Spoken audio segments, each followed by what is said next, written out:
우리에게 주시는 하나님의 말씀은 마태복음 15장 21절에서 28절까지의 말씀입니다.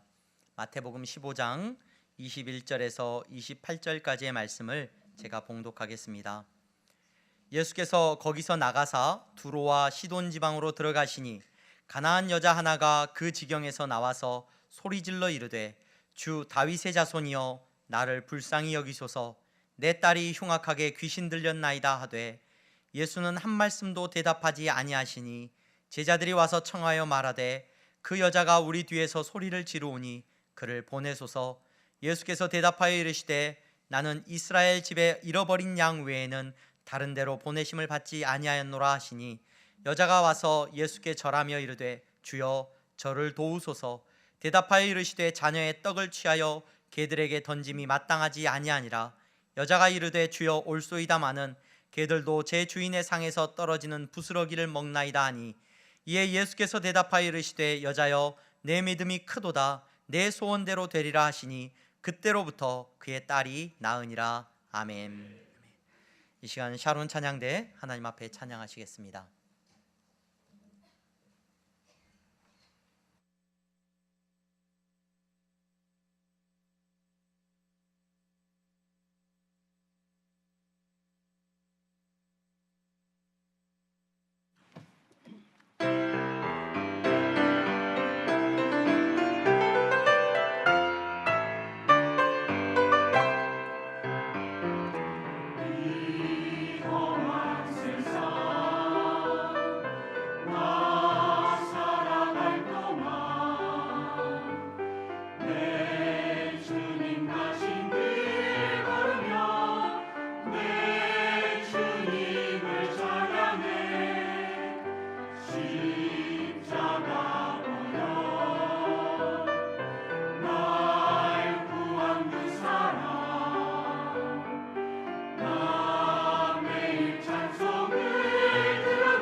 이 세상 다시 오시는 내 주님을 맞으리.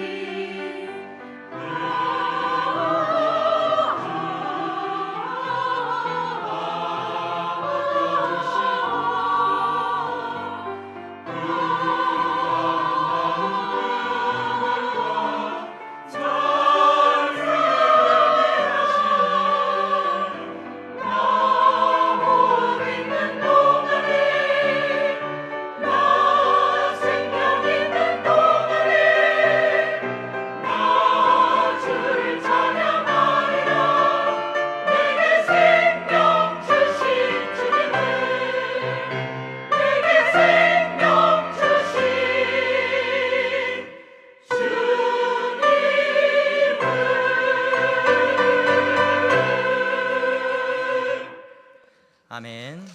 감사합니다.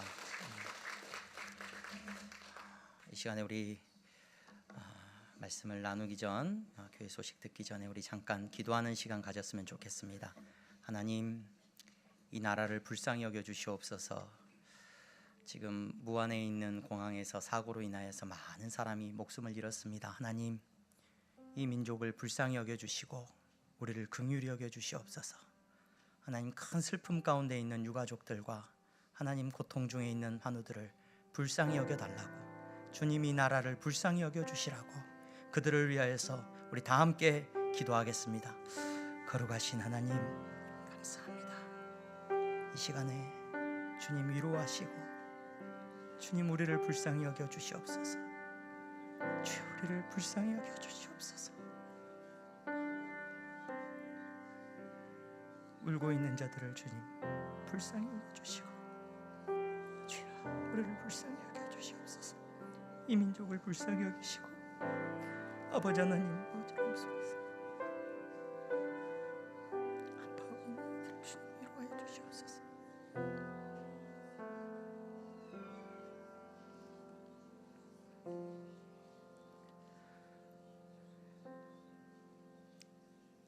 하나님, 이 시간 우리가 하나님 앞에 예배하며 나아갑니다. 우리는 우리의 죄인됨을 알고 우리의 부족함을 압니다.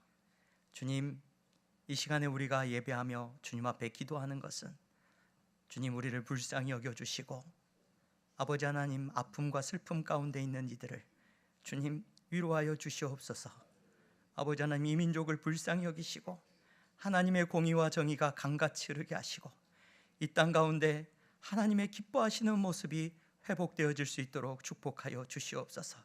거룩하신 하나님, 큰 슬픔 가운데 있는 유가족들을 주님 위로하시고 하나님, 혹 사경을 헤매고 있는 자가 있다면 하나님 건져주시고 살려주시옵소서. 아버지 하나님, 감사합니다. 오늘도 말씀 앞에 나아가기를 원하오니 주님께서 말씀 가운데 우리와 함께하여 주시기를 바라며 예수 그리스도의 이름으로 기도하옵나이다. 아멘. 교회 소식 먼저 전하겠습니다. 오늘 예배 자리에 나오신 여러분 모두를 주님의 이름으로 환영합니다. 등록을 원하시는 분들은 안내하시는 분들에게 말씀하시면 도와드리도록 하겠습니다. 본 예배 후에 이 자리에서 재직회가 있습니다. 우리 재직회에 참여하시는 분들은 우리 향동교회 우리 안수 집사님들 그리고 권사님들이 대상이 되십니다. 당회원들입니다. 또 혹시라도 참여하기를 원하시는 분들은 우리 성도님이시라면 또 참여할 수도 있습니다. 우리 유아 어린이 세례 오늘 재직회 후에 잠깐 문답식을 갖습니다. 여러분, 우리 유아 어린이 세례 받는 대상이 되시는 분들은 잠깐 저기 유아실에서 대기를 해주시면 재직회가 빨리 마쳐지고 모임을 갖도록 하겠습니다. 송구 영신 예배는 12월 31일 화요일이죠. 돌아오는 화요일 저녁 9시에 본 예배당에서 함께 예배 드리도록 하겠습니다. 12월 31일 화요일 저녁 9시입니다. 기억해 주시기를 바랍니다. 다음 주일에는 성찬식이 있습니다. 기도하면서 우리가 성찬식을 준비해 주시기를 바랍니다. 여러분, 12월 한 달 동안 사랑의 나눔 가운데 여러분 많이 참여해 주셔서 감사합니다. 우리 향동교회가 또 귀한 일 가운데 여러분들이 헌금하신 것들 나눌 수 있었고요. 아마 고향 신문에도 이렇게 기재를 복지관 측에서 이렇게 해준 것 같습니다. 그래서 우리 향동교회가 더 섬기는 일 가운데 나아갈 수 있기를 바라고, 우리 고등학교에도 우리 장학금 잘 12월 중에 전달을 했습니다. 그래서 우리 귀한 다음 세대가 바라기는 믿음의 세대로 자랄 수 있도록 여러분 기도해 주시기를 바랍니다. 1월 1일 새벽 기도회와 수요 예배는 우리 송구 영신 예배로 대체가 됩니다. 1월 1일 새벽 기도회와 수요 예배는 송구 영신 예배로 대체가 됩니다. 기억하시기를 바랍니다. 교육부서 교사 선생님 많이 모집하고 있습니다. 여러분 많이들 참여하셔서 함께 교제하시고 또 우리 다음 세대를 위하여 섬겨주시면 감사하겠습니다. 지난주에 우리 김재근, 박정혜 성도님 가정 등록해 주셨고요. 오늘 우리 이재선 성도님 등록해 주셨습니다. 우리 향동교회에서 복되게 신앙생활 하실 수 있기를 바랍니다. 우리 옆에 분들 보면서 인사하겠습니다. 잘 나오셨습니다. 잘 나오셨습니다. 네, 잘 나오셨습니다. 오늘 2024년 마지막 주일 예배를 하나님 앞에 드리게 되는데요. 우리 하나님께서 여러분들의 삶에 큰 은혜 주시기를 바랍니다. 오늘 저는 예수 그리스도를 만난 사람들 가운데 특별히 가나안 여자라고 소개되는 한 사람을 여러분들과 살펴보려고 합니다. 이 가나안 여자에 대해서 우리가 읽은 마태복음에서는 가나안 여자라고 소개가 되어 있고요. 이 동일한 사건을 마가복음을 기록하고 있는 마가는 헬라인이고 수로보니게 족속이다라고 소개를 하고 있습니다. 헬라인이라는 말은 아마도 그 사람의 언어가 그리스어를 쓰는 헬라 사람이었을 것이고 그 여자의 출신이 아마 그 수로보니게란 말은 수리아 지역의 베니게 지역의 출신의 여인이었던 것 같습니다. 이 여인을 저와 여러분들이 오늘 함께 살펴보기를 원합니다. 제가 이 여인을 여러분들과 살펴보기를 원하는 큰 이유 중에 하나는 예수님이 많은 사람을 만나셨는데요. 공생의 기간 동안 많은 사람을 만나셨는데 오늘 이 여인에 대해서만 아주 놀라운 말씀을 하셔요. 어떤 말씀을 하시냐면 이 여인을 바라보면서 믿음이 크다라는 말씀을 하셔요. 믿음이 크다라는 말씀. 여러분, 모든 것을 버리고 예수님을 쫓았던 베드로 또는 예수님의 탁월한 제자들, 마르다, 마리아, 우리가 알고 있는 그런 대단한 사람들에 대해서도 예수님은 한 번도 믿음이 크다는 말씀을 안 하시는데 오늘 이름도 등장하지 않는 이 가나안 여자에게 예수님은 믿음이 크다라고 말씀을 하셔요. 뿐만 아니라 원어 성경을 보면 이 성경이 기록되어 있는 헬라어 성경 원어 성경을 보면요, 예수님께서 이 대목을 말씀하실 때 우리가 읽은 본문에는 뭐라고 기록이 되어 있냐면 여자여 내 믿음이 크도다 이렇게 되어 있죠. 여자여 내 믿음이 크도다 이렇게 되어 있는데 그 원문을 보면 여자여라는 말이 귀나이라는 표현인데 그 귀나이 말 앞에 감탄사가 이렇게 대문자로 하나 붙어 있어요. 무슨 말이냐면 오 여자여 이런 말이에요. 와 여자여, 예수님께서 감탄사를 붙이셔요. 그리고 오 여자여 라고 말을 하고 메갈레 수피스티스, 메갈레라는 말이 무슨 말이냐면 메가라는 말이 여러분 크다라는 말이잖아요. 영어에서도 그 메가라는 말이 이 헬라어에서 온 말인데 크다는, 비교할 수 없을 만큼 크다는 거예요. 이 여인을 향하여서 예수님께서 탄성을 내지르시면서 그 여인의 믿음이 크다라고 오늘 말씀하고 있는 것을 우리는 보게 됩니다. 성경에 다른 어떤 사람에게도 쓰지 않은 표현을 이 여인에게 예수님이 쓰고 계셔요. 도대체 그녀의 어떤 모습이 예수님께서 이토록 이 놀라운 표현을 하도록 하게 하고 있는지, 그녀의 어떤 모습이 이렇게 큰 믿음을 드러내고 있는 것인지를 오늘 우리가 읽은 본문을 통해서 여러분들과 함께 살펴보려고 합니다. 예수님께서 오늘 우리가 읽은 본문의 배경은 두로와 시돈 지방으로 가셨다라고 기록을 하고 있습니다. 예수님은 주로 갈릴리 주변에서 사역을 하셨죠. 갈릴리 호숫가 주변에서 여러 도시들을 다니시면서 사역을 하셨는데 그 갈릴리에서 예수님은 주로 환대받지 못하셨습니다. 갈릴리 지역에서 많은 유대인들이 예수님에 대해서 존칭을 쓴다고는 하지만 존칭이 선생님 정도라고 붙이는 것을 우리는 볼 수 있어요. 근데 선생님이라 불러놓고 매의 눈동자로 예수님을 살펴봐요. 혹시라도 예수님이 잘못하는 게 있는가, 예수님이 율법을 어기시는 게 있는가 하고 쳐다봅니다. 째려봅니다. 오늘 우리가 읽은 이 본문의 앞에도 어떤 내용이 나오냐면 갈릴리 지역에서 예수님 복음을 전하실 때 예수님의 제자들의 잘못을 끄집어내는 사건이 나와요. 손을 씻어야 되는데 유대인들의 전통에 따라 밥 먹기 전에 손 씻어야 되는데 손을 안 씻었다고 오늘 예수님의 제자들에 대해서 비난하고 비판하는 내용들이 나와요. 그러다가 예수님께서 그 갈릴리 지역에 머물러 계시다가 우리가 보면은 가끔 예수님께서 다른 지역으로 이동하시는 경우가 나오죠. 오늘 우리가 읽은 본문의 배경도 그러합니다. 예수님께서 두로와 시돈 지방으로 들어가셨어요. 이 두로와 시돈은 오늘날 이스라엘 바로 위에 인접해 있는 레바논이라는 나라가 있습니다. 그 레바논에 있는 지금은 도시죠. 마을입니다. 근데 지중해 연안에 있는 해안가 마을이에요. 도시입니다. 그 해안가 도시가 두로와 시돈이라는 지역이 있는데 그 지역으로 오늘 예수님께서 가셨습니다. 어떤 이유로 그 지역에 가셨는지 성경은 말해주고 있지 않아요. 성경은요, 예수님께서 어떤 일을 하기 위해서 그 지역으로 가셨다 이런 것에 별로 관심이 없습니다. 성경에서 관심 있는 건 뭐냐? 오늘 우리가 읽은 본문에서도 예수님께서 두로와 시돈에 가셔서 무슨 업무를 보시고 무슨 일을 하기 위해서 그곳으로 가셨는가? 아니요, 성경은 거기에 관심이 없고, 오늘 우리가 읽은 본문에 보면은 두로와 시돈에서 예수님이 다 많은 일을 하셨을 것인데 그 모든 일에는 여러분 관심이 없고 성경엔 전혀 기록되지 않고 무엇만 기록되어 있습니까? 한 여자를 만나는 사건. 오늘 우리가 읽은 본문에 나오는 여러분 가나안 여자가 예수님을 만나는 사건을 오늘 성경은 기록하고 있는 것을 우리는 보게 됩니다. 예수님의 사역 가운데 가장 중요한 사역은 뭐냐? 여러분 사람을 만나는 일이에요. 예수님이 이 땅에 오셔서 뭐 땅을 사셨습니까? 건물을 세우셨습니까? 무슨 일을 하셨습니까? 예수님의 사역의 핵심은 사람을 만나는 거예요. 사람을. 성경은 항상 거기에 관심이 있는 것 같아요. 사람 누구를 만나는가, 여기에 관심이 있다는 것을 우리는 보게 됩니다. 가장 중요한 사건이죠.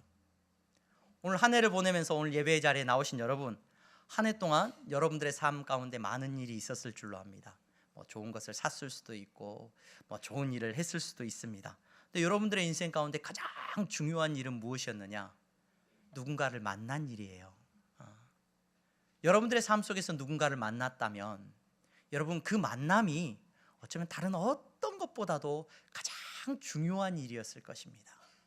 그 만남이 가장 귀하고 가장 의미 있는 일이었을 것입니다. 여러분 오늘 한 해 동안 여러분들 옆에 있는 사람을 새롭게 누군가를 만났습니까? 아니면 누군가를 만나왔고 사귀어 가고 있습니까? 그 만남을 저와 여러분들의 믿음 안에서 귀하게 여기고 그 만남을 통하여서 여러분들이 복을 누리시기를 주님의 이름으로 축원합니다. 더 나아가서 여러분들이 한 해 만난 사람들 가운데 가장 소중한 만남이 누굽니까?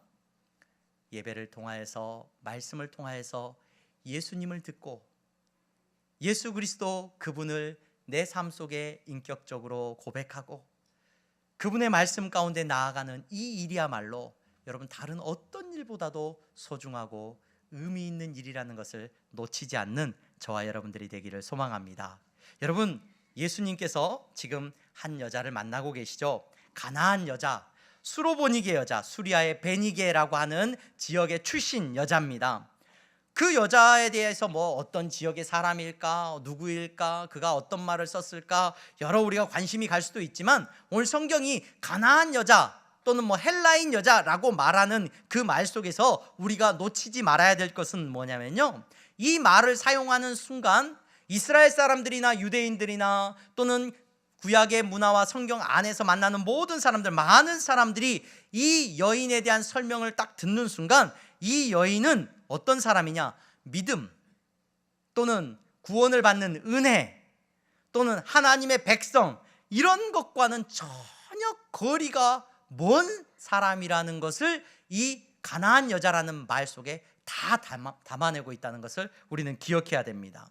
그러니까 이 가나안 여자다, 어디 지역이고 뭐 우리 관심 없죠. 그렇지만 성경이 말하고 있는 이 표현의 의미는 이 여인은 하나님의 자녀와 은혜를 입는 것과 믿는 것과는 전혀 상관이 없는 여자라는 것을 오늘 말해주고 있다는 것을 우리는 먼저 기억하고 살펴봐야 됩니다. 근데 그녀가 소리를 지르고 있습니다. 제자들 뒤쪽에서 아마 소리를 질렀던 것 같아요. 뭐라고 소리를 질렀냐면 주 다윗의 자손이여 라고 소리를 질렀어요. 주 다윗의 자손이여. 여러분 이 여인이 뭐 이스라엘의 역사를 알고 다윗의 자손이라는 말의 의미를 얼마나 깊이 알았을까? 글쎄요, 그런 이야기들은 오늘 성경에 기록되어 있지는 않습니다. 근데 이 여인이 다윗의 자손이여, 주 다윗의 자손이여 라고 소리 지르고 있는 것은 여러분 뭐 특별하거나 그 여인이 대단해서가 아니라 그 당시에 이스라엘 사람들은, 유대인이라면 누구나 메시아를 기다리고 있었어요. 그리고 구원자를 기다리고 있었습니다. 능력을 행하는 메시아, 구원자를 기다리고 있었는데 이 구원자, 메시아에 대해서 일반적으로 사람들이 부르는 호칭이 바로 이 다윗의 자손이에요. 성경에 예언된 말씀에 이 구원자가 다윗의 자손으로 올 것이라는 것을 알았기 때문에 그 이스라엘 사람들은 다윗의 자손이라는 이 표현, 다윗의 아들, 다윗의 후손이라는 이 표현을 구원자나 메시아를 칭하는 일반적인 관용구처럼 썼어요. 그래서 많은 이스라엘 사람들이나 유대인들이 예수님을 다윗의 자손이라는 말로 불렀던 것 같아요. 이 여인은, 이 가나안 여자는 사람들이 예수님에게 능력이 있다는 것을 말하는 것을 들었고 그 예수님이 메시아 되시고 다윗의 자손으로 불린다는 것을 들었던 것 같아요. 그래서 그 여인은 오늘 예수님을 쫓아가서 다윗의 자손이여 라고 부르고 있는 것을 우리는 보게 됩니다. 그 여인이 뭐라고 부르고 있습니까? 뭐라고 소리를 지르고 있습니까? 그녀는 우리가 읽은 본문에 나와 있는 것처럼 자신을 어떻게 여겨달라고요? 불쌍히 여겨달라고 부르짖고 있습니다. 제가 이 본문을 읽으면서 많은 생각이 들었던 게, 이 여인은 예수님 앞에 나가면서 자기를 불쌍히 여겨달라고 지금 소리를 지르고 있어요. 근데 여러분, 내용을 우리가 쭉 살펴보면 이 여인이 아픈 거예요? 아니면 다른 사람이 아픈 거예요? 네, 자기가 아픈 게 아니라 딸이 아파요. 그렇죠? 그러니까 예수님 앞에 나가가지고 예수님, 우리 딸을 좀 불쌍히 여겨주십시오 이렇게 말하지 않고 예수님, 나를 불쌍히 여겨달라고 지금 소리를 지르고 있어요. 소리를. 이 말씀이 굉장히 의미 있게 읽혔는데, 자신의 딸이 아니라 자기를 불쌍히 여겨달래요. 자기를. 그러니까 자기는 지금 불쌍한 여자라는 거죠. 불쌍한 여자. 누구 때문에 불쌍한 사람이 되어버렸어요, 여러분? 누구 때문에? 자기 딸 때문에. 딸 때문에. 자기가 아픈 게 아니라, 자기가 귀신 들린 게 아니라 자기 딸이 귀신 들렸고 자기 딸이 지금 아픈 상태에 있어요. 그래서 우리가 보면은 귀신 들렸다라고 말을 하는데, 나중에 보면은 예수님께서 말씀하시고 나으니라, 그러니까 아마도 그 자기 딸이 심히 아팠던 것 같아요. 많이 아팠던 것 같아요. 그 원인을 그 여인은 귀신 들림으로 생각을 했을 것이고, 예수님에게 나와서 자기 딸을 이제 낫게 해달라고 이렇게 부탁을 하고 있는데, 자기를 불쌍히 여겨달라고 간구하고 있는 것을 우리는 보게 됩니다. 여러분, 딸이라고 하는 존재는, 부모에게, 어머니에게 딸이라고 하는 존재는 어머니를 불쌍하게 만드는 존재입니까? 아니면 위로하고 행복하게 만드는 존재입니까? 위로하고 위로함이 되고 의지가 되고 행복함을 가져다 주는 존재가 돼야 됩니다. 그런데 지금 이 어머니는 자녀 때문에 자기 인생이 불쌍하게 되어버렸다라고 오늘 부르짖고 있는 것을 우리는 보게 됩니다. 나에게 기쁨이 돼야 되는 존재고 나에게 즐거움을 주는 존재여야 되는데, 그 존재가 나에게 어떤 존재가 되어버렸어요? 나를 불쌍하게 만드는 존재가 되어버린 거예요. 불행해진 거예요. 여러분, 오늘 이 사건에서 제가 그래서 이 여인이 나를 불쌍히 여기소서라는 이 말 속에서 제가 주목했던 이유는, 단순히 지금 자기의 딸의 질병을 가지고 딸이 지금 귀신 들렸다라고 말하는 그 문제를 해결받기 위해서 엎드린 것만으로 우리가 볼 수 있는 것이 아니라, 여러분, 성경은 뭐라고 말을 하냐면 죄로 말미암아 우리가 사망의 권세 아래 놓여 있다는 것을 말해줍니다. 죽음의 권세 아래 놓여져 있고 모든 사람은 죽음의 지배 아래 있다라고 말을 합니다. 그리고 더 나아가서 여러분, 하나님 앞에서 죄로 말미암아 우리는 기쁨과 즐거움과 감사를 누릴 수 있는 것을 빼앗겨 버려서, 하나님께서 우리에게 감사의 제목으로 주셨고 기쁨의 제목으로 주신 것들이 나에게 근심과 염려와 두려움과 불행하게 만드는 원인이 되어버렸다는 것을 우리는 성경을 통해서 생각해보고 살펴봐야 된다. 여러분, 우리 결혼을 했습니다. 결혼을 해서 여러분, 그 결혼이라는 것을 하나님께서 우리에게 허락하셨는데, 결혼은 우리에게 기쁨을 주기 위함입니다. 하나님께서 만족함을 주시기 위함입니다. 그런데 많은 성도님들을 제가 신방하면서 만날 때, 차라리 결혼을 하지 않았더라면, 그 인생이 결혼으로 말미암아 기쁨이 찾아오고 즐거움이 찾아오는 것이 아니라 결혼 때문에 내 인생이 불쌍하게 되었고 내 인생이 비참하게 되었고 내 인생이 왜 이렇게 힘들게 되어버렸는지 모르겠다라고 말하는 사람들이 너무 많아요. 제가 일부 설교 때 우리 전도사님 이야기를 했는데, 우리 최영호 전도사님, 유년부를 섬기는 최영호 전도사님이 우리 1월 달에 이제 결혼을 하셔요. 1월 11일 날. 키 큰 전도사님이 계셔요. 네. 전도사님 이제 결혼할 분하고 같이 와가지고 저하고 이야기를 하고 잠깐 이야기를 나눴는데, 여러분, 결혼하면서 야, 이제부터 내 인생은 비참해질 거야, 이런 마음으로 결혼을 하겠습니까? 이제 내 인생은 진짜 이제 고통 가운데 놓여질 거고 내 인생은 정말로 불행해질 거야, 이런 마음으로 여러분 저한테 와가지고 결혼해 주세요 막 이렇게 이야기를 하겠습니까? 결혼해 주세요 아니죠. 주례를 봐주세요 이렇게 부탁을 하겠습니까? 행복해질 거고 즐거워질 거고 나는 결혼을 통해서 만족함을 누릴 거야 라는 기대감을 가지고 올 거예요. 그런데 여러분, 성경이 말하고 있는 것은 무엇입니까? 죄의 결과로 말미암아서 여러분, 우리는 죽음뿐만 아니라 우리 관계 속에서 마땅히 누려야 되는 모든 기쁨이 빼앗겨져 버렸고, 여러분 자녀 때문에, 여러분 자녀는 하나님께서 우리에게 축복의 선물로 주셨는데 그 자녀가 내 인생을 비참하게 만들더라니까요.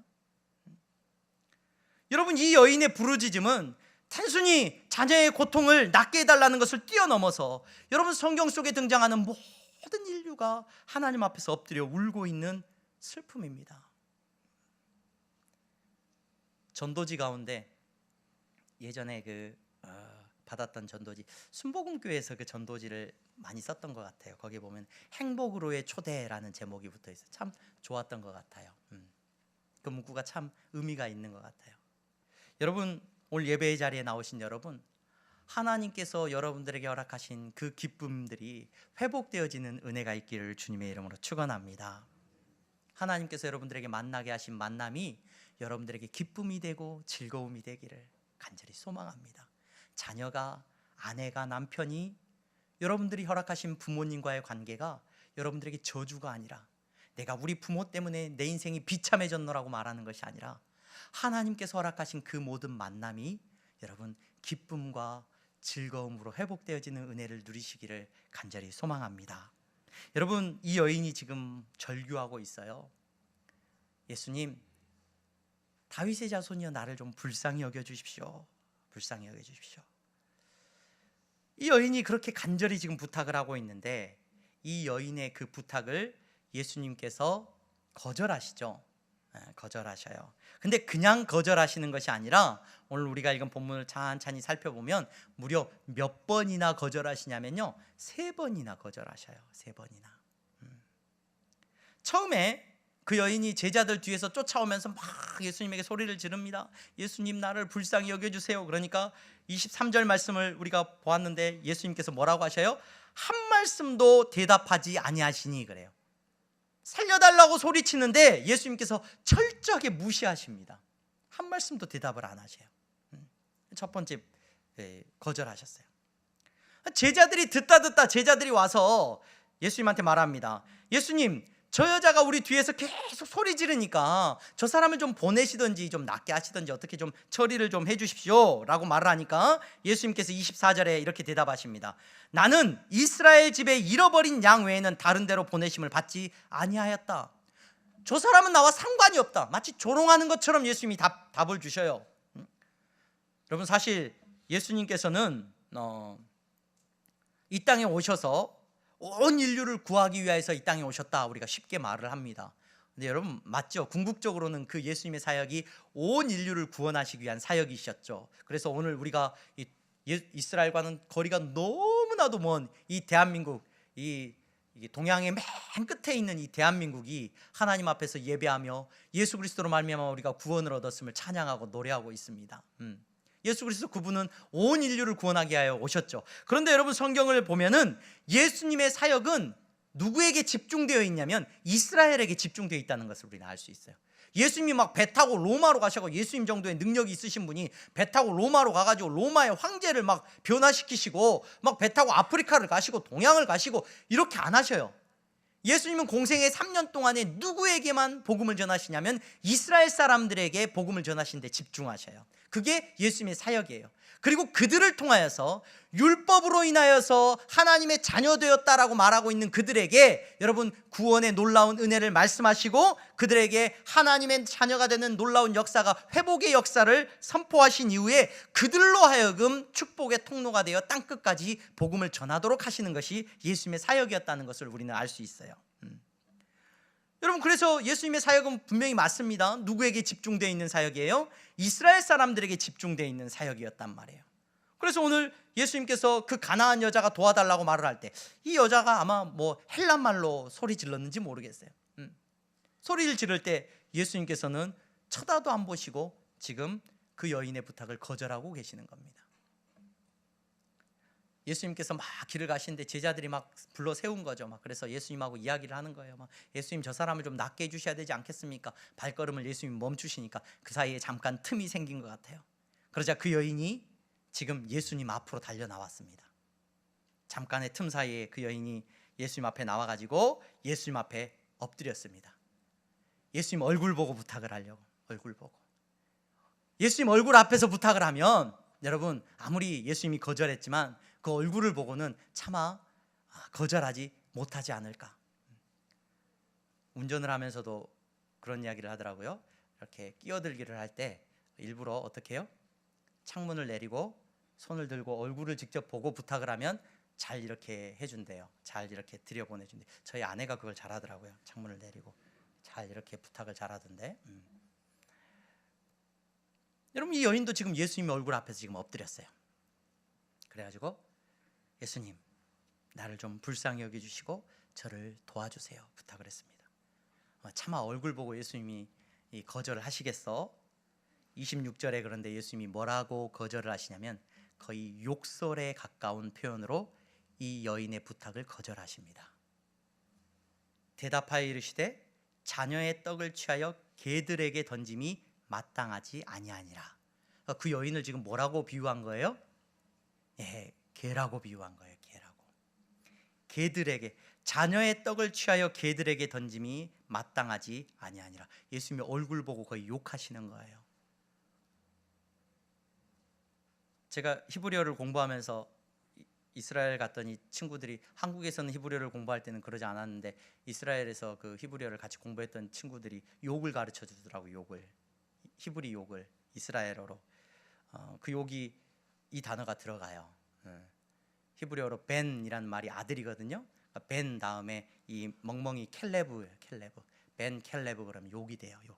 제가 처음 배운 히브리어 욕이었어요. 여러분 예수님이 거의 지금 욕에 가까운 말로 그 여인의 부탁을 거절하고 계십니다.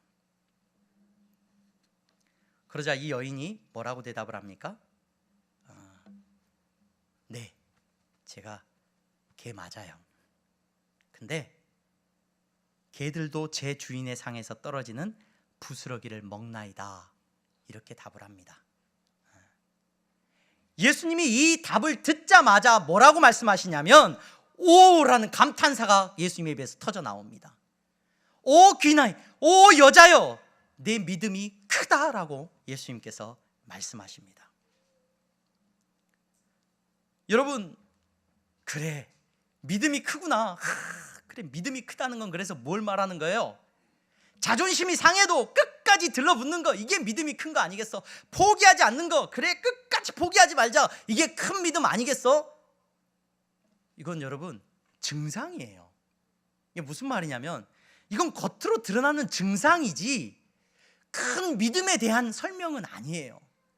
이 여인이 이렇게 행동할 수 있었던 것은 이 여인이 예수님의 그와 같은 무시와 조롱과 욕설에 가까운 거절에도 불구하고 이 여인이 매달릴 수 있었던 것은 여러분 그렇게 매달려서 큰 믿음이 아니라 그 여인의 마음속에 큰 믿음이 있었다는 거예요. 그 믿음의 증상이 뭐예요? 포기하지 않는다는 거예요. 무시당하고 조롱당해도 엎드려서 간구하고 있다는 거예요. 여러분 이 말씀을 저와 여러분들이 잘 이해를 하셔야 돼요. 교회 다니면서 우리가 신앙인이 된다는 거, 기독교인이 된다는 거, 또는 그리스도인이 된다는 거, 교회 다니는 사람은 이래야 돼. 흉내는 많이 낼 수 있어요. 교회 다니는 사람은 주일날 예배도 드리고 헌금도 하고 봉사도 하고 또 주일날 뭐 이렇게 하고 술도 마시지 않고 담배도 안 피우고. 네, 그건 다 증상입니다, 여러분. 겉으로 드러난 증상이에요. 예수 그리스도를 만나고 내 안에 예수님을 믿는 사람이 겉으로 드러내는 하나의 증상일 뿐이에요. 그 증상 아무리 여러분 따라해도 여러분들이 그리스도인이 되는 것과는 거리가 멀어요. 내 안에 예수 그리스도 그분을 믿고 믿는 사람이 그리스도인인데 그 믿음이 있는 사람이 여러분 예배 드리는 거죠. 그 믿음이 있는 사람이 헌신하는 거고 예수님을 닮아가려고 예수님을 따라가는 삶을 사는 거예요. 여러분 오늘 우리가 읽은 이 본문에서도 예수님이 믿음이 크다라고 말을 했는데 그래 내가 믿음이 커야지, 내가 포기하지 말아야 되겠다, 끝까지 기도하고 끝까지 매달려가지고 내가 원하는 것을 얻어내야 되겠다.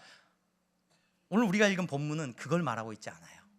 예수님이 오늘 믿음이 크다라고 말씀하시는 의미를 그렇게 이해하시면 오늘 우리가 읽은 본문에서 아주 중요한 걸 여러분들이 놓치시는 겁니다. 여러분, 기독교는 믿음과 은혜의 종교라고 우리가 말을 해요. 은혜의 종교. 오늘 이 자리에 예배 드리시는 여러분, 우리가 예배 드리는 것은 우리 안에 예수 그리스도를 믿는 믿음이 있고 그 믿음 안에서 우리가 은혜를 받았다, 은혜 입었다. 그래서 교회 다니는 사람들만큼 은혜라는 말을 자주 쓰는 사람이 없을 것 같아요. 한 해를 보내면서도 우리는 은혜였습니다. 우리가 예배를 시작하면서도 제가 일부러 오늘 은혜라는 찬양을 했어요. 은혜입니다, 은혜입니다. 은혜라는 말을 얼마나 좋아하는지 모릅니다. 믿음으로 구원받았고 예수님을 믿었을 때 하나님께서 우리에게 은혜 베풀어 주셨어. 그래서 이 믿음과 은혜가 기독교 교리의 가장 중요한 핵심이죠. 근데 저는 이 은혜라고 하는 것을 가장 잘 보여주는 것이 바로 오늘 우리가 읽은 이 본문이라고 생각을 해요. 그리고 구약에서 한 사건을 뽑으라고 한다면 노아의 사건을 저는 뽑습니다. 노아라고 하는 인물을 뽑습니다. 이게 무슨 말입니까, 여러분? 은혜는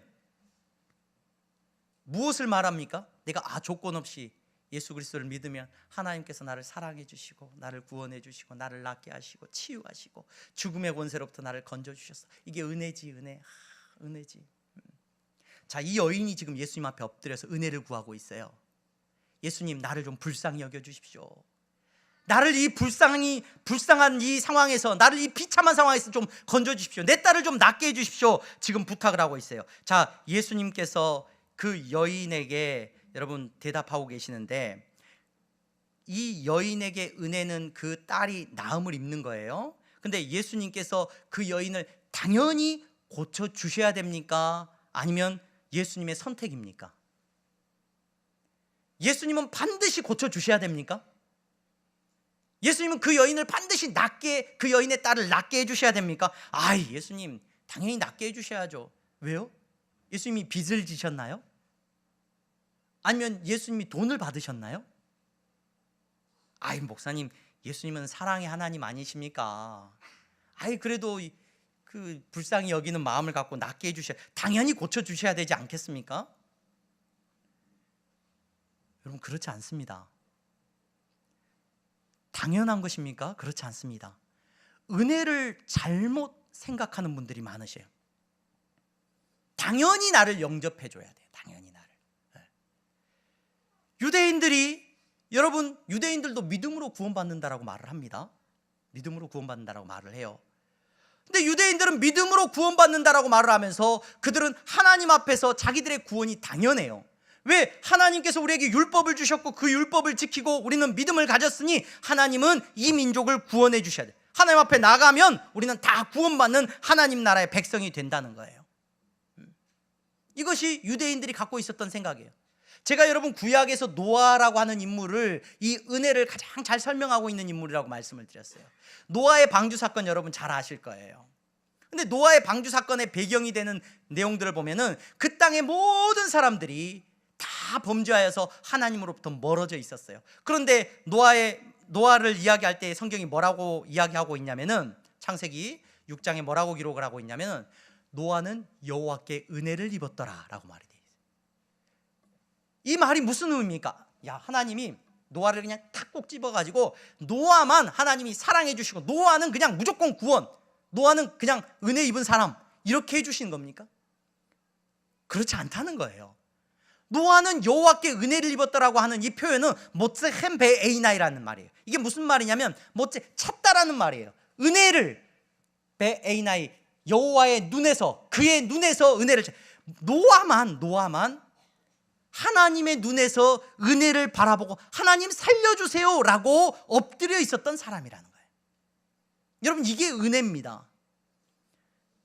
여러분, 이 가나안 여인이 하나님 앞에, 예수님 앞에 나와가지고 은혜를 구하고 있습니다. 낫게 해주십시오. 근데 예수님이 그 여인을 낫게 해줘야 되는 이유가 있어요? 반드시 낫게 해줘야 돼요? 아니에요. 유대인들은 당연히 자기들이 구원받아야 돼요. 당연히 은혜를 입어야 돼요. 조건 없는 은혜, 하나님께서 조건 없는 은혜로 우리를 구원하시고, 우리가 아무것도 안 해도 하나님은 그냥 우리를 사랑해 주시고 우리를 건져 주시고 살려 주시는 거야. 이게 기독교가 말하는 은혜입니까?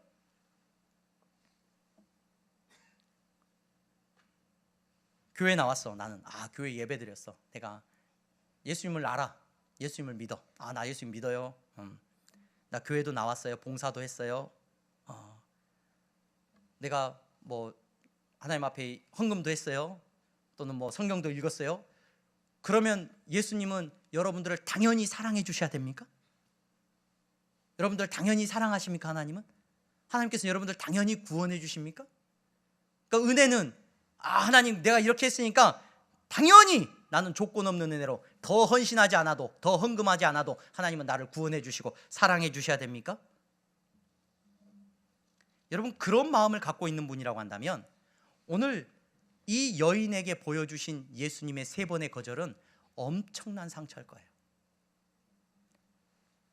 그런 분들의 특징이 뭐냐? 하나님 내가 그렇게 기도했는데 하나님 내 인생에 이렇게 나아지는 게 없습니까? 에이, 교회 안 나가야 되겠다. 교회 나갔는데 누군가가 나에 대해서 싫은 소리를 합니까? 좀 서운하게 대했습니까?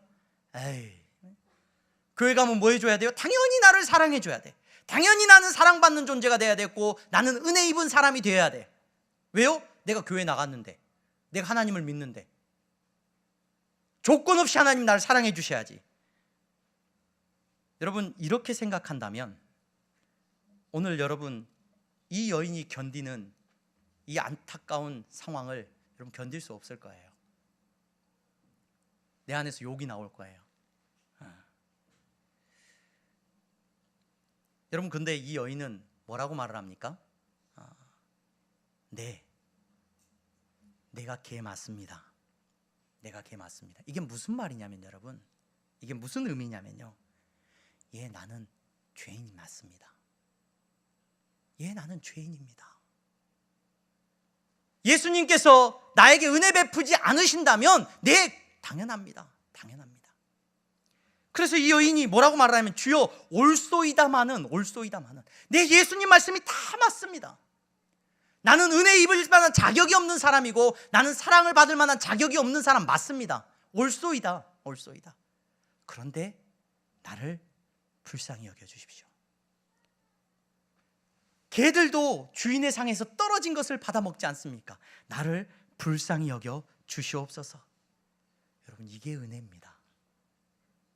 내가 당연히 받아야 되는 게 은혜가 아니라, 여러분, 우리는 죄인인데 하나님 앞에서 버림받은 거고 우리는 죄의 결과로 인하여서 심판받고 불행해지고 죽어야 되는 인생이 맞는데, 여러분, 하나님이 당연히 나를 구원해 주셔야 돼? 아니요. 아무리 살펴봐도 나는 구원받을 만한 자격이 없는데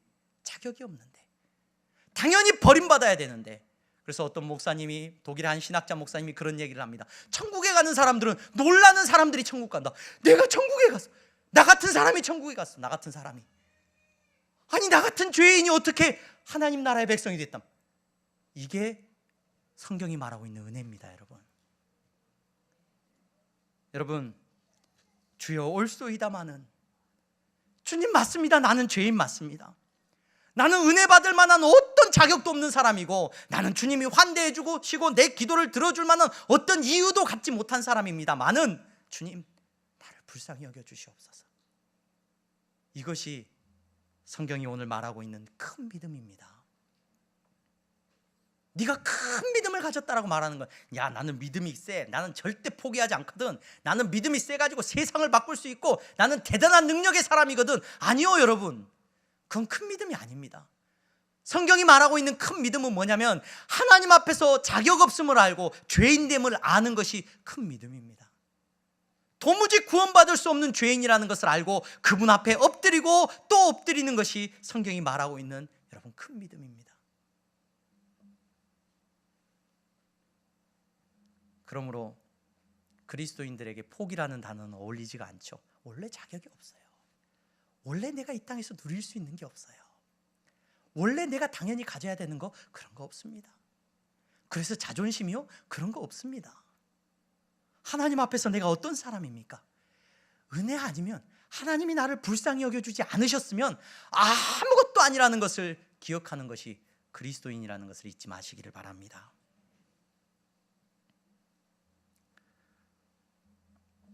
주중에 어떤 권사님이 그런 이야기를 하셨어요. 목사님, 요즘은 고등학교 학비가 얼마 정도 됩니까? 라고 물어보시더라고요. 그래서 우리 교회에서 이제 고등학교에 학생들 장학금을 조금씩 주는데 그 학비가 얼마입니까? 이렇게 물어보셔요. 그래서 요즘 고등학교는 학비가 없죠. 학비 안 냅니다. 그래서 특별히 뭐 사립 고등학교를 다닌다거나 그러면 이제 학비를 좀 내긴 하는데 요즘 뭐 고등학교는 학비를 내지 않습니다. 근데 제가 그 이야기를 들으면서 어린 시절에 읽었던 그 시가 하나 생각났어요. 그 시가 어려서 이제 교회에 저희 제가 다녔던 교회에 그 세벗이라는 잡지가 있었는데 혹시 아시는지 모르겠습니다. 그 기독교 잡지가 있었어요. 아이들을 위한 기독교 잡지가 있었는데 세벗이라는 잡지가 있었는데 지금은 아마 폐간됐을 거예요. 근데 그 세벗이라는 잡지에 딸려서 오는 책들이 있었는데 한국 그 동화책들이 있었는데 그 동화책에 그 어린이 동화책들이 있었는데 그 동화책에 글씨가 조그만한 책이었는데 그때 제가 만났던 그 작가 그 어린이 작가분이 한 분 계셨는데 그분이 이원수라는 분이에요. 이원수. 근데 그분이 경상도에 그 어디 기념관도 있다고 하는데 아마 뭐 친일 시를 적어서 뭐 비판도 받았는데 뭐 그런 거에 대해서 본인이 참여하고 또 이렇게 돌이키고 또 자기의 잘못을 인정하기도 했고 그럼에도 불구하고 참 좋은 그 동화책 같은 것들을 많이 쓰셨어요. 근데 그분이 쓴 시가 문득 하나 생각났어요. 그분이 쓴 시를 어린 시절 읽었는데 그 시가 어떤 시였냐면은 교문 밖에서라는 시예요. 월사금이 없어서 학교 문 밖에 나 혼자 선노라니 눈물만 나네. 집으로 돌아가면 우리 어머니 쫓겨온 날 보고 또 울겠구나 라는 시예요. 무슨 말이냐면 무슨 시냐면 월사금이 뭔지 여러분 연세 드신 분들은 아실 거예요. 학비를 내야 되는데 학비가 없는 거예요. 월사금이 없어서 쫓겨난 거예요. 학교 문 밖에. 그래서 나 혼자 선노라니 혼자 쫓겨났나 봐요. 눈물만 나네. 집으로 돌아가면 우리 어머니 쫓겨온 날 보고 또 울겠구나. 학비가 없으니까 쫓겨나서 집으로 가면은 학비 없어서 쫓겨왔다 그러면 어머니는 또 학비를 줄 게 없으니까 또 어머니가 운다는 거예요. 자기도 울고 어머니도 울고. 그 시가 문득 생각이 나가지고 제가 월사금 이렇게 좀 찾아봤어요. 월사금. 옛날에는 학비가 비쌌는가 월사금 이렇게 찾아봤는데 저마다 다 그 월사금 못 내서 쫓겨났던 추억들이 되게 많으시더라고요. 학비 못 내서 쫓겨나고. 근데 여러분 제가 재밌었던 거는 쫓겨나면 그 다음날 학교를 가면 돼요 안 돼요? 학교를 가면 돼요 안 돼요? 근데 제가 찾아본 자료에는 월사금 없다고 너 내일부터 학교 나오지 마 쫓겨났는데 우리나라 분들은 쫓겨나도 한 번도 그냥 나가는 사람이 없더라고요. 보니까 기록들을 보니까 그 다음날 또 가 학교에. 쫓아내면 저 문 밖에서 수업을 들어. 창문 밖에서 수업을 들어. 요즘 누가 너 급식비 없으니까 요즘 급식비도 안 내죠. 너 급식비 가져와 그러면 학교 가요 안 가요? 난리 날 겁니다. 학교가 뒤집어지든지. 근데 그 당시에는 월사금 안 낸 사람 나오고 내일부터 오지 마. 그래도 그 다음날 되면 또 와 있어요. 왜 와 있는 거예요? 제가 왜 그 시가 생각났냐면 우리는 원래 가난해요. 우리 집은 가난해. 아무리 쫓아내도 가져올 돈이 없어. 근데 또 가야 돼. 왜? 공부해야 돼. 공부해야 거기에 소망이 있고 그래야 내가 살 수 있으니까 쫓아내면 그 다음날 또 가. 때리면 맞고 또 가. 그게 유일한 소망이니까. 나 돈이 없는 거 알아. 돈이 없는 거 알고 우리 엄마도 알아. 엄마도 울고 나도 울어. 근데 또 가야 돼. 여러분 원래 잘 살고 내가 자존심이 있지. 거기에 자존심이 어디 있어요? 배워야 되는데. 여러분 믿음은 오늘 큰 믿음은 내가 원래 이런 사람인데 나를 이렇게 안 해줘?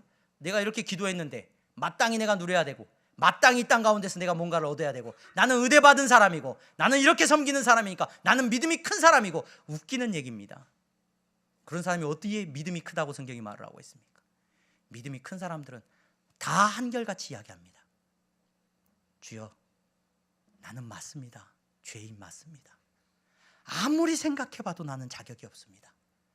아무리 돌이켜봐도 나는 당신이 구원을 해주시는 것도 감당할 수가 없는 사람입니다.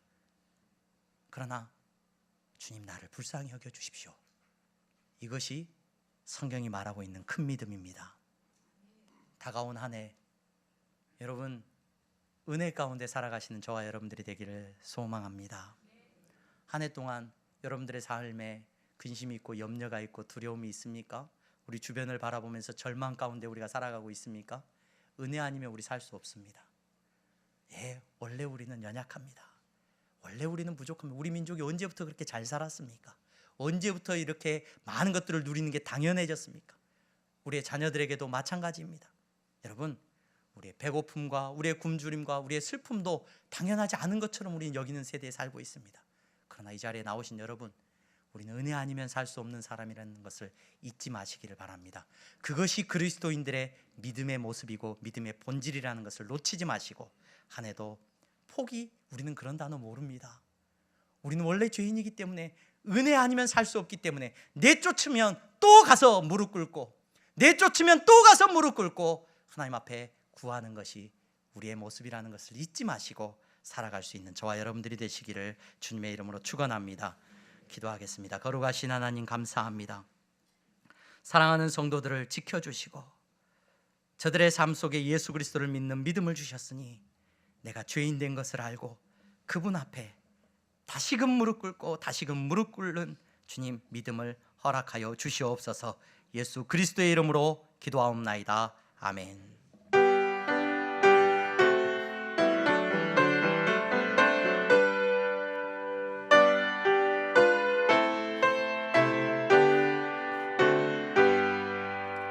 나의 생명 드리니 주여 받아 주셔서 세상 살아갈 동안 찬송하게 하소서. 나의 보화 주여 받아 주셔서 하늘나라 위하여 주 뜻대로 쓰소서.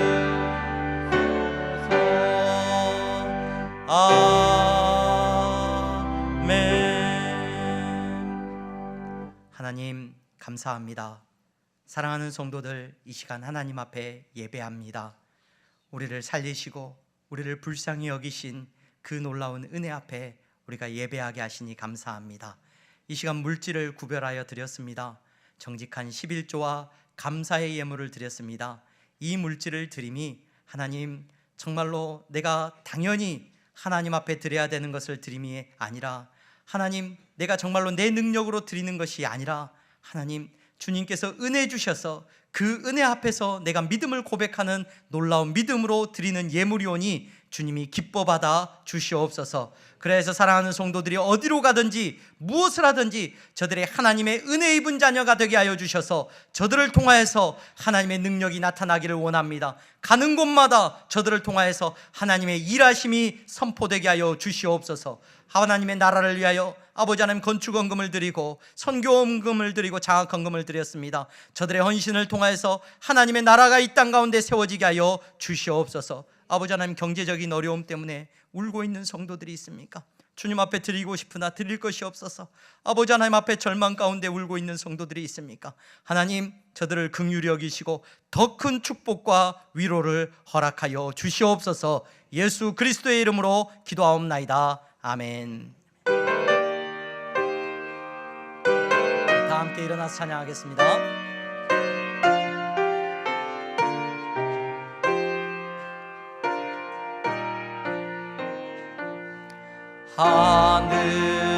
하늘에 계신 아버지 이름 거룩하사 주님 나라 임하시고 뜻이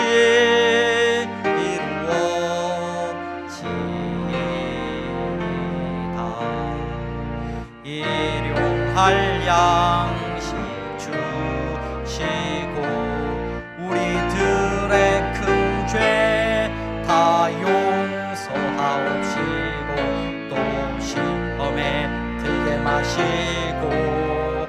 악에서 구원하소서.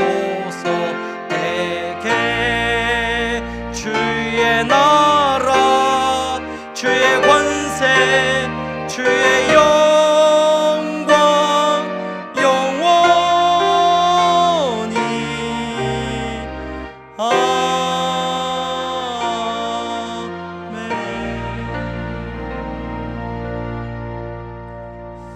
네, 다음 주에 공동회의가 열립니다. 여러분 기억하시기를 바랍니다.